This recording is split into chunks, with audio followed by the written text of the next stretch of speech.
వారంలో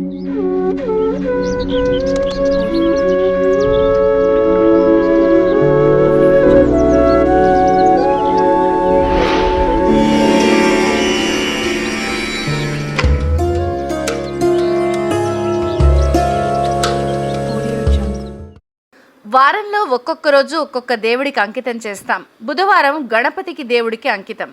గణపతి పూజకు బుధవారం చాలా ప్రాముఖ్యత ఉంటుంది. అలాగే కొంతమంది గణపతితో పాటు లక్ష్మీదేవిని పూజిస్తారు. లక్ష్మీ గణేశుణ్ణి కలిసి పూజిస్తే జీవితంలోని అన్ని సమస్యలు, సంక్షోభాల నుంచి ఉపశమనం లభిస్తుంది. వారంలో బుధవారం రోజున గణేశుడికి అంకితం చేశారు కాబట్టి లక్ష్మీ పూజ కూడా జోడించడం వల్ల ఆర్థిక కొరత లేకుండా సమస్యలు తొలగిస్తుంది పూజ. లక్ష్మీదేవి సంపద, అదృష్టానికి దేవత. లక్ష్మీదేవి అనుగ్రహంతో ప్రజలందరూ సంపదలు పొందుతారు. లక్ష్మీదేవి సముద్రం నుంచి జన్మించింది కనుక లక్ష్మీదేవి ఎప్పుడూ ఒకే చోట స్థిరంగా ఉండదు, నీటిలా ప్రవహిస్తూ ఉంటుంది. నిర్మలమైన మనస్సుతో లక్ష్మీదేవిని పూజిస్తే ఆ ఇంట్లోనే ఉంటుంది. సాధారణంగా వ్యాపారస్తులు తమ షాప్ తెరిచిన వెంటనే మొదట లక్ష్మీ గణేశుడి పూజ చేస్తారు. ఇళ్లలో గణపతి, లక్ష్మీదేవిని కలిపి పూజిస్తారు. ఎవరి వద్దైనా సరే అధికంగా సంపద ఉన్న సమయంలో తానే గొప్పవాడిని అనే భ్రమ ఉంటుంది. అయితే సంపద జ్ఞానం ఉన్న చోట మాత్రమే ఉంటుంది. లక్ష్మీదేవితో కూడిన గణేశుణ్ణి పూజిస్తే చాలా మంచిది. మీరు బుధవారం ఉదయం స్నానం చేసి పసుపు రంగు దుస్తులు ధరించండి. ఈరోజు ఇంట్లో లేదా ఏదైనా దేవాలయంలో గణేశుడికి, లక్ష్మీదేవిని కలిపి పూజించడానికి ఏర్పాటు చేయండి. పూజ చేస్తున్నప్పుడు తూర్పు ముఖంగా ఆసనంపై కూర్చోండి.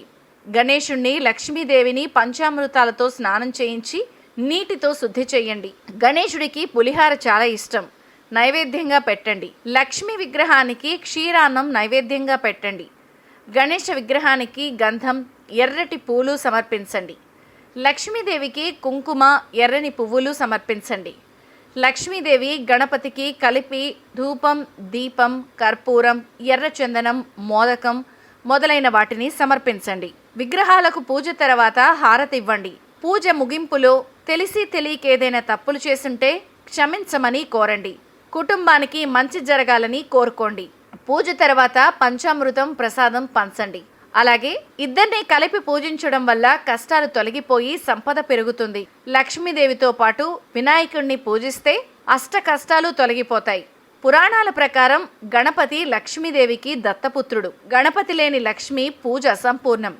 లక్ష్మీదేవిని ప్రసన్నం చేసుకోవడానికి గణేష్ లక్ష్మీ స్తోత్రం చాలా ప్రయోజనకరం. బుధవారం వంటి శుభదినాలలో లక్ష్మీ గణేష స్తోత్రాన్ని భక్తితో పఠించడం ద్వారా ఆర్థికంగా బలపడతారు. లక్ష్మీదేవి, గణపతి పూజ చేసే ఇంట్లో లక్ష్మి ఇంట్లోకి ప్రవేశించడంతో పాటు ఆనందం, శాంతి నెలకొంటుంది. ఆర్థిక సంక్షోభం, సమస్యలు ఉండవు.